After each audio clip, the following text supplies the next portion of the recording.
Hello everybody and welcome back to the channel. My name is Carl Lightning and today we're talking about Snapchat AI. And the reason why we're doing this is because in the world of AI, Apple have just announced at WWDC, which is their developing conference, that Siri is getting the AI upgrade. And Siri at the moment is pretty mid when it comes to asking it to do certain tasks. If it's not native to the iPhone, it really does struggle. And I mean the HomePod is great, but I think after these updates it's going to be amazing. If of course you're new around here, my name is Carl Lightning, as I mentioned in the introduction, and I'm using my casual microphone again just because it was so easy to try and be so natural just holding this microphone. So I'm going to give it a try and just see if this style works for the channel. And when I watched the last video, I realized I didn't do the intro. Kyle Lightning. I'm just kidding. I won't make you go sit through that, but I will keep that. That is something that's been there since the very beginning of the Snapthis show, which I'm not getting rid of. I've just spent the last couple of months tutoring other content creators and people who want to inspire to make content to be able to do it. Hence why I've shifted some of the content to look at podcasts. The next section I'm going to do as well is publishing books. I think that these segments will be helpful and will inspire others to do it. But of course, we can't get rid of our roots. And the one thing I have noticed since it's about a year and a half out when I was developing this creative studio, when we had to go through all the stuff I mentioned in my last 3 years video, I realized that the algorithm hasn't been so friendly. And you know what? Thinking and speaking of algorithms, it's nice to have AI come into the world because the last 5 years was all, oh, the algorithm's driving it, the algorithm this, the algorithm that. And now you tend to hear that word is slowly disappearing. The technology is still there, but it's nice to hear that AI is kind of the front of like what apps are doing. And the reason why I'm doing a Snapchat video today is because after reflecting, seeing what Apple are doing, you start to think, who else uses AI? Obviously, we've got ChatGPT, we've got all the AI tools in Photoshop and Canva, but I actually think out of all the social media applications, Snapchat have implemented it the most, and they've not screened about it, so that's what this video is about. So what feature are we going to talk about first? Well, we're going to talk about AI snaps. The first feature today is part of the subscription, the Snapchat Plus, which is the paid subscription for the additional features. And to be honest, I get this because AI does cost to run. You'll notice a lot of apps don't do it for free, and it's because they have to have dedicated servers and places to host this AI bot. There is quite a few free Snapchat features in here today. I'll make sure to distinguish which is a pro and which isn't. But starting off, we've got AI snaps. What does this do? Completely removes you needing to use the camera at all. To be honest, if your phone didn't have a camera, you could still technically use Snapchat by generating your images. It's like telling an artist to paint a picture for you.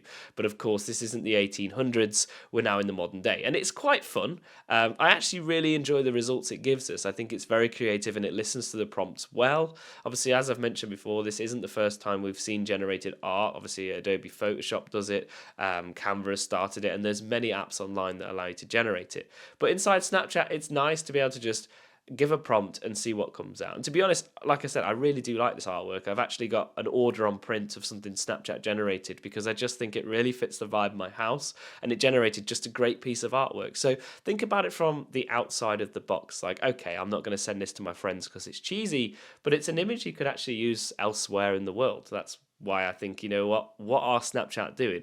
They're obviously not building something bigger. They are training the AI to do something. And in 2 or 3 years' time, I would say that this AI is going to be so integrated, we might not even notice it. The second feature to mention is AI captions. And again, this is where you start to notice that it's that sort of question of, why do we need this? Like, okay, it's useful, but why? And I imagine it's to train something. Now, this feature, basically, you can take a picture of anything or a video, and you can just press this AI caption button. And essentially what it does is it just generates a caption. And it is spot on most of the time. If I took a picture of my camera, it'd talk about photography. If I took a picture of my telly, it would mention about TV. If I was outside, and you get the gist. It just sort of learns what's on screen and then makes a caption.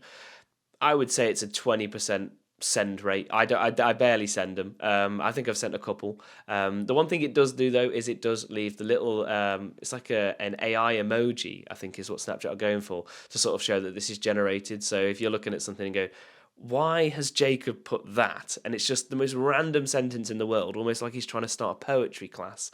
It's just to sort of like tell the viewers that, this isn't me, this is just me being not lazy, but using AI. So those two features were Snapchat Plus enabled, which means you have to have the subscription to actually test them out. But this next feature is free. If you do have the subscription, you are provided with extra packs.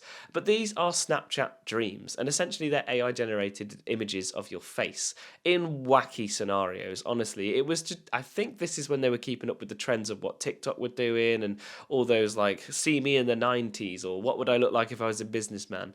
They're almost like imagine if your life had like collector's cards and all your relatives were like having funny pictures drawn of themselves. It's a bit like that. Recently, they've implemented to do it with a friend.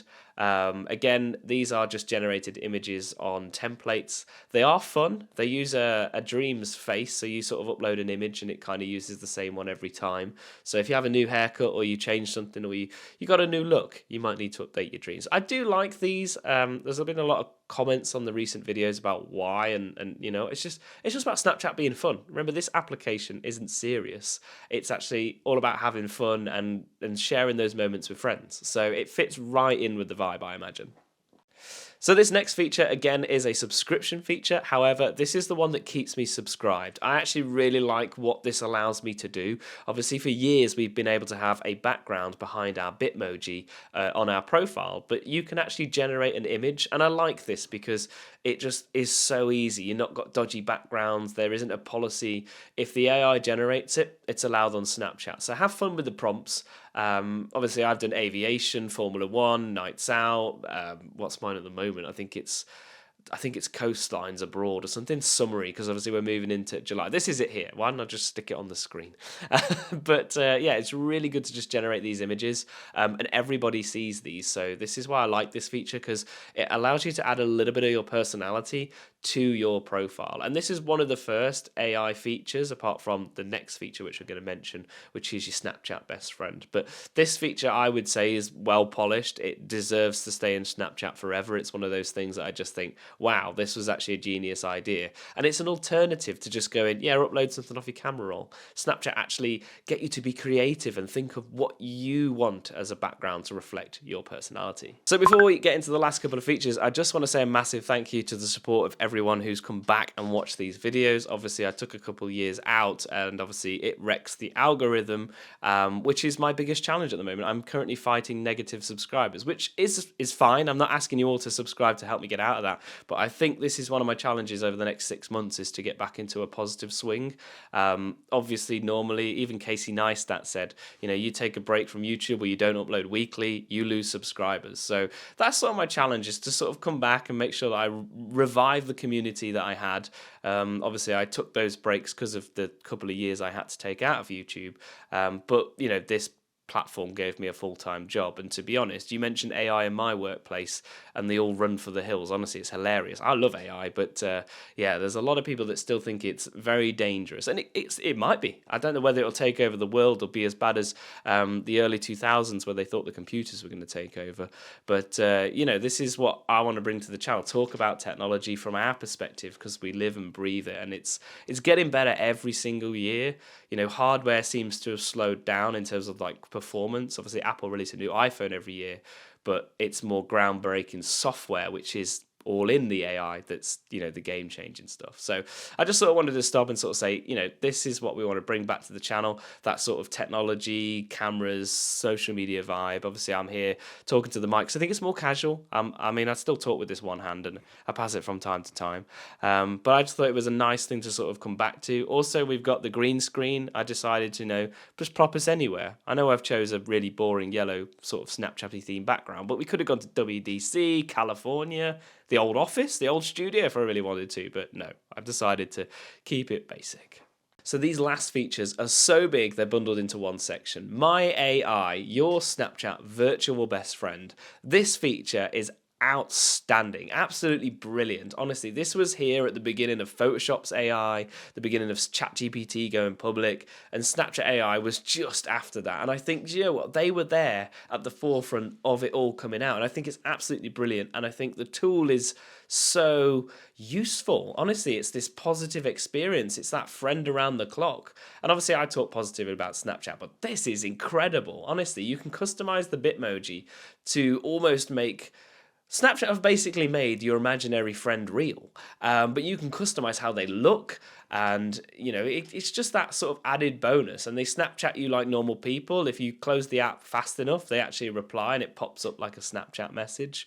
So there's loads of stuff. But what do you talk about? Well, pretty much anything. I bounce ideas off it. You can send Snapchats and videos, and it will reply, trying to create an engaging conversation. If you're just after a social fix, yes, it's AI, but we're living in 2024, people. It's so good to be able to just, blow off some steam. Maybe the AI can change your mood for the day. Don't rely on it, but if you want to just vent, you can. I sent a picture of my camera and lights, and it asked me what I was filming. And I said, well, a video about you. And they said, well, what, a video about AI? I was like, yeah. And it was like, well, have you got any jokes? And I was like, well, I was going to mention that the algorithm hates me. And then the AI replied, that was a good one. And then I laughed. And I'm like, it's AI. Why am I laughing at AI? But do you know what? It's those moments, those actual like real moments where talking to AI actually sometimes feels like you're just talking to a normal person. And at the end of the day, if you're not in the same room as somebody, it does feel like you're just texting a friend. So I actually really do enjoy Snapchat AI.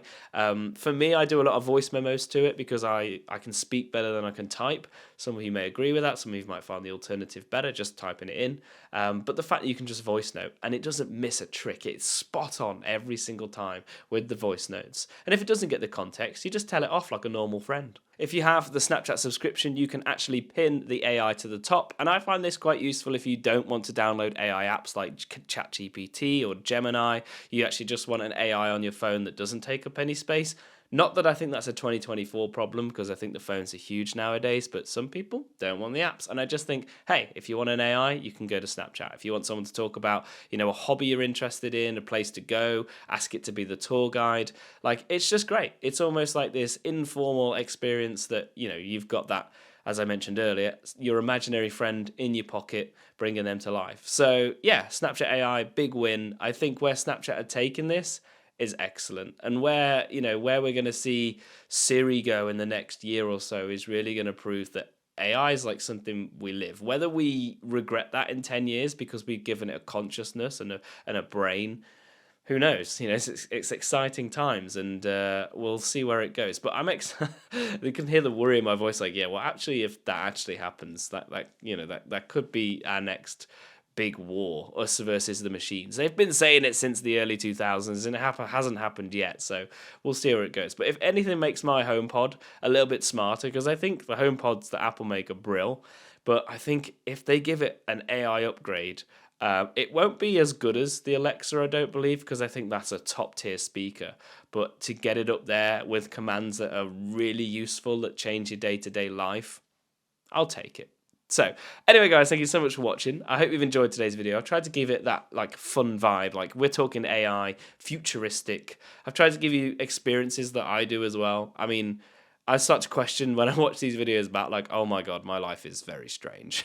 It's just like, why? It's AI. What is it doing? Why are we using it so frequently? But, that's what I wanted to bring today. Spotlight, what's going on in the Snapchat world without using a Snapchat word there. So I hope you've enjoyed the return of the Snapthis show. If you have any comments on how we can improve it, or you want to try a different style, I'm all ears. I'm trying to learn, try and be that better YouTuber and bring content that's just top tier. So thank you very much for watching, and we'll see you in another video.